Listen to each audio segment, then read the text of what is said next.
ತೋರಿಸುವಂತ ಕೆಲಸವನ್ನು ಮಾಡಿದೆ. ವಿಶೇಷವಾಗಿ ಈ ಸಂಸ್ಥೆ ಹುಟ್ಟಿಕೊಳ್ಳಲಿಕ್ಕೆ ಕಾರಣವಾಗಿರುವಂತವರು ರೇಖಾ ಅರುಣ ಮೇಡಮ್ ಅವರು. ವೈದ್ಯಕೀಯ ಕ್ಷೇತ್ರದ ಅನೇಕರು ಇತ್ತೀಚೆಗೆ ಈ ಸಾಂಸ್ಕೃತಿಕ ಲೋಕಕ್ಕೆ ಹೆಜ್ಜೆ ಇಡ್ತಾ ಇರೋದು ಮತ್ತು ಆ ಸಾಂಸ್ಕೃತಿಕ ಲೋಕದ ಭಾಗವಾಗಿ ತಮ್ಮನ್ನು ಗುರುತಿಸಿಕೊಳ್ತಾ ಇರೋದು ಒಟ್ಟು ಸಮಾಜಕ್ಕೆ ತುಂಬಾ ಒಳ್ಳೆಯ ಸಂದೇಶವನ್ನು ಕೊಡ್ತಾ ಇರುವಂತದ್ದು.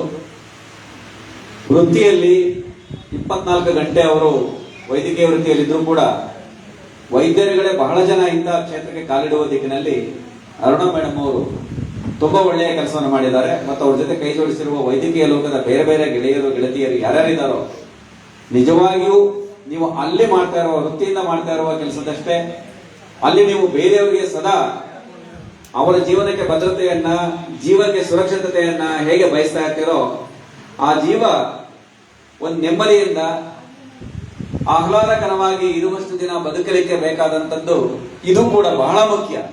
ವೈದ್ಯಕೀಯದಲ್ಲೇ ಸಂಗೀತವು ಒಂದು ಪ್ರಕಾರವಾಗಿ ಸಂಗೀತವನ್ನು ಕೇಳಿದ ಎಷ್ಟೋ ಜನ ತಮಗಿರುವ ನೋವುಗಳನ್ನ ಮರೀತಾರೆ.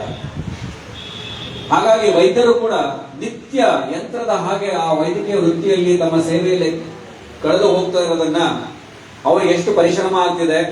ಅವರಿಗೂ ಬೇರೆ ಬೇರೆ ಲೋಕದ ಪರಿಚಯ ಬೇಕಲ್ವಾ, ಬೇರೆ ಬೇರೆ ರಸಗಳನ್ನ ಅವರು ಕೂಡ ಸವಿಬೇಕಲ್ವಾ. ಆ ದಿಕ್ಕಿನಲ್ಲಿ ನಾವು ಯಾರು ಕೂಡ 100 ಜನ ಪೇಷಂಟ್ಸ್ ನಾವು ಕಾಯುವಾಗ ಡಾಕ್ಟರ್ ನಮಗೇನು ಟೈಮ್ ಕೊಡ್ಲಿಲ್ವ ಅಂತ ಕಾಯ್ತಿರ್ತೀವಿ ಹೊರತು ಅವ್ರಿಗೂ ಒಂದು ಊಟದ ಟೈಮ್ ಇದೆ, ಅವರು ಊಟ ಮಾಡ್ಬೇಕಾಗುತ್ತೆ. ಇದನ್ನ ನಾವು ಯೋಚನೆ ಮಾಡೋದು. ಯಾಕಂದ್ರೆ ಎಲ್ಲಿ ಊಟ ಕೊಟ್ಟೋಗ್ಬಿಟ್ರೆ ನಮ್ಮದು ಸರದಿ ಇನ್ನೂ ಟೈಮ್ ಆಗ್ಬಿಡುತ್ತಲ್ಲ ಅಂತೇಳಿ ಫಸ್ಟ್ ನಮ್ ಕರೆದು ಬಿಟ್ಬೇಕಾದ್ರೆ ಹೋಗ್ಲಿ ಅಂತಾನೆ ಯೋಚಿಸ್ತೀವಿ. ಆದ್ರೆ ವೈದ್ಯರುಗಳು ಕೂಡ ಬೇಸಿಕಲಿ ಮನುಷ್ಯರೇ ನಮ್ಮ ಹಾಗೆ ನಿಮ್ಮ ಹಾಗೆ ಅವ್ರಿಗೂ ಕೂಡ ಮನಸ್ಸು ಹೃದಯ ಸಂತೋಷ ಪಡಬೇಕಾದಂತದ್ದು ಎಲ್ಲ ಬಯಕೆಗಳು ಇರ್ತಾವೆ. ಆ ಕಾರಣಕ್ಕೆ ಅವರು ಕೂಡ ಈ ಲೋಕಕ್ಕೆ ಈಗ ಹೆಜ್ಜೆ ಇಡ್ತಾ ಇರೋದ್ರಿಂದ ಅವರು